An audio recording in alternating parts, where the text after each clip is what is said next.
કાંકરેજ તાલુકાના કંબોઈ ચોકડી પર અલ્ટો કાર ચાલકે સ્ટીરિંગ પરનો કાબુ ગુમાવી દેતા ઉભેલા ટર્બોને ટક્કર મારતા સર્જો અકસ્માત. બે લોકોને ગંભીર ઇજાગ્રસ્ત હાલતમાં સારવાર અર્થે પાટણ ખાતે ખસેડવામાં આવ્યા.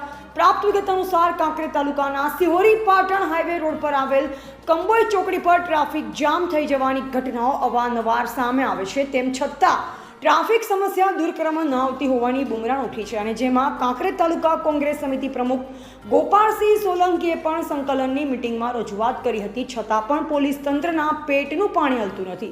અને હવે અલ્ટો કાર નંબર GJ08BH 6538ના ચાલકે સ્ટીરિંગ પરનો કાબુ ગુમાવી દેતા સામે ઉભેલ ટર્બો ટ્રક નંબર GJ18BT 6611ને પાછળથી જોરદાર ટક્કર મારતા સર્જા હતો અકસ્માત, જેમાં અલ્ટો કાર ચાલક વાઘેલા પ્રભાસિંહ વાઘેલા, પૂર્વ ડેપ્યુટી સરપંચ ઉમરી અને કાંતુભા વાઘેલાને ગંભીર ઇજાગ્રસ્ત થતા સ્થાનિક લોકો દ્વારા તાત્કાલિક અસરથી સારવાર અર્થે પાટણ ખાતે ખસેડવામાં આવ્યા. ત્યારે સમગ્ર ઘટના અંગે ગ્રામ લોકોને જાણ થતાં સમાચાર લેવા માટે દોડી ગયા હતા, જેમાં કાંતુભા વાઘેલાને પગમાં ફ્રેક્ચર થયું હોવાનું જાણવા મળ્યું અને કાર ચાલકને મૂંઢમાર વાગવાનું જાણવા મળ્યું છે. જોકે અકસ્માત સર્જાતા મોટી દુર્ઘટના ટળી ગયો એમ તેમ લાગ્યું.